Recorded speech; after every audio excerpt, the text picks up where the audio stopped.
Welcome to The Prince Eats. Check out this video for creamy coconut curry chicken. Ingredients are in the description. If you enjoyed this video and found it helpful, please like, comment, subscribe, and share. This one is so simple, delicious, and easy to prepare, you'll want to incorporate it into your weekly meals. Before I get started, I want to go over one thing that might be a little controversial, but for me it's necessary. That thing is cleaning the chicken. Whether you do or don't rinse your chicken, I recommend that you're careful each and every time you're dealing with poultry. Here are 3 tips. Use low flow water.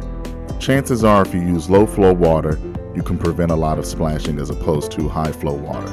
When actively rinsing the chicken, allow the flow of water to hit the back of your hand as opposed to directly flowing on the chicken. And simply what this does is prevent the amount of water that splashes from the water hitting the chicken directly.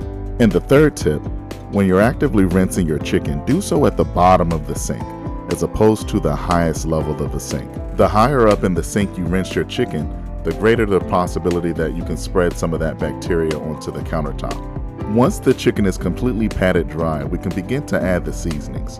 Here I'm starting with black pepper. The next seasoning I'll add is marjoram. If you can't find this seasoning at your local grocery store, it's completely optional. However, I do like to add marjoram in all of my chicken recipes. Marjoram is somewhat of a milder version of oregano. Another herb that is non-traditional and completely optional is thyme. However, I use the thyme simply for the chicken as opposed to the actual curry. You'll need to use salt at a couple points during this recipe, primarily when you're seasoning the chicken and again when seasoning the curry gravy. As I always encourage, be more conservative with salt. Here I'm adding traditional chicken seasonings, which includes paprika, cumin, chili powder, garlic, and chives. There are some others, but I encourage you to use a chicken seasoning of your choice. However, I do recommend that you use one that's light in salt or has no salt at all. After drizzling a little bit of olive oil, go ahead and rub the seasonings into the chicken. For hygienic reasons, I always use a glove. Not only for food safety, but it prevents my hands from having that lingering smell of chicken seasoning. When done, your chicken should look similar to this. The color of the chicken should change dramatically due to the paprika. The next step in this recipe is to prepare the aromatics. We're keeping it simple and working with traditional Indian flavors for curry. Here I have coriander. I'm also working with ginger, garlic, and green onion. I'm also using half of a lime, which I'll squeeze into the chicken. This will simply heighten and brighten the flavors in the already seasoned chicken. I'm also working with a white onion. You can use a sweet onion for this recipe, however I recommend using a white onion, but use whatever you have. The first order of business in prepping the aromatics is to peel the garlic. And to be honest, peeling garlic and mincing garlic has to be 2 of my least favorite processes in the kitchen. But I've found some ways to make this a simpler process. Here I'm using a roller contraption that peels the garlic for you. It used in conjunction with a food processor makes peeling garlic and mincing it a thing of the past. Both can be found in my Amazon storefront. The link is in the description.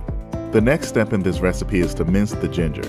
There's really no other way to describe it, but you want to remove as much of the skin on this ginger as possible without cutting too much into the flesh. As you can see, I'm using my knife to cut off as much of the skin as possible while staying as close as possible to the contour of the flesh of the ginger. Once your ginger is chopped into small pieces, it's ready for mincing. But I won't be mincing it the traditional way because again, I'm trying to find ways to reduce prep time in the kitchen. I'll be using a garlic press for both the garlic and the ginger. I often find that using a garlic press does a much better job at mincing than the traditional way with a knife. I recommend doing this in small batches. You can find this garlic press on my Amazon storefront, and the link is in the description. Put your garlic and ginger to the side. The next thing you'll need to do is prepare the onion. You want to dice your onion into small cubes, small enough to be barely noticeable once cooked down and in the curry. Next is the coriander. Since we'll be chopping the coriander, you don't have to worry so much about removing the stems. Typically what I like to do is break off a bunch of the coriander, place it to the side. I'll use that for garnish.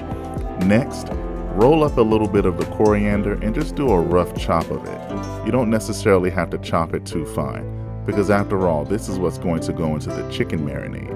Lastly, you'll need to finely chop the green onion. This will go into the chicken marinade. Squeeze in your lime and mix all of the ingredients together. Your chicken should look similar to this. When done, set the chicken to the side. Grab your skillet and place it over medium-high heat. For chicken recipes, I like to use a cast iron skillet for its ability to maintain consistent heat. As your skillet gets hot, drizzle some cooking oil. Once the pan is hot, you can carefully place the chicken breast into the pan. Be careful not to overcrowd the pan, but again, since I'm using a cast iron skillet, you can afford to load your skillet up with as much chicken as possible. The cast iron skillet really does a good job of maintaining its heat, no matter how crowded the pan is. Let the chicken sit. This is going to allow the chicken to achieve some color. After 3 to 5 minutes on medium-high heat, flip the chicken. You should have pretty sear marks on most of the chicken. Cook the chicken on the flip side for an additional 2 to 3 minutes. At this point, most of the chicken is cooked through, so you can remove it from the pan. But don't worry, as the chicken will finish cooking as it simmers in the curry gravy. Allow the chicken to rest for 3 to 5 minutes, and afterwards, chop the chicken into large chunks. Keep the heat on medium and dump the onions into the pan. If your pan is too dry, add a few tablespoons of cooking oil. However, much of the moisture from the onions that is released during the cooking process will deglaze the bottom of the pan. Next, you can add your ginger and garlic. Allow this to cook for approximately 2 to 3 minutes, or until the smell of garlic and ginger becomes fragrant. Next, you can add your tomato paste.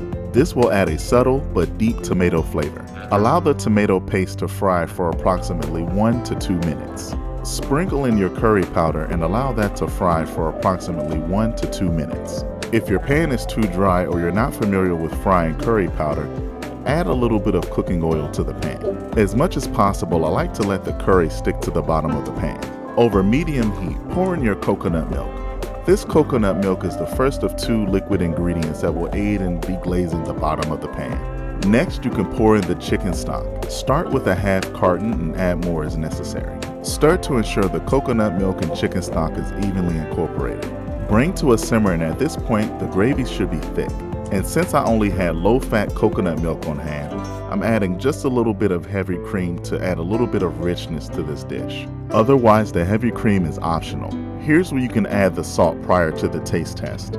Go ahead and add a few pinches of salt and a pinch of black pepper. Stir and conduct a careful taste test for flavor. As appropriate, add salt by the pinch and retake the taste test. Lastly, you can reintroduce the chicken into the curry gravy. The chicken is 3/4 cooked, so allowing it to simmer in this gravy for approximately 3 to 5 minutes will finish cooking the chicken. And just like that, you're done. Creamy coconut curry chicken prepared in simple fashion. If you follow these simple step-by-step directions, you can have this prepared easily on a weeknight. And all that's left to do is garnish with cilantro and serve with your favorite white rice. For me, that rice is basmati rice. Dinner is served. For more simple and easy recipes, visit theprinceeats.com and The Prince Eats on all social media platforms.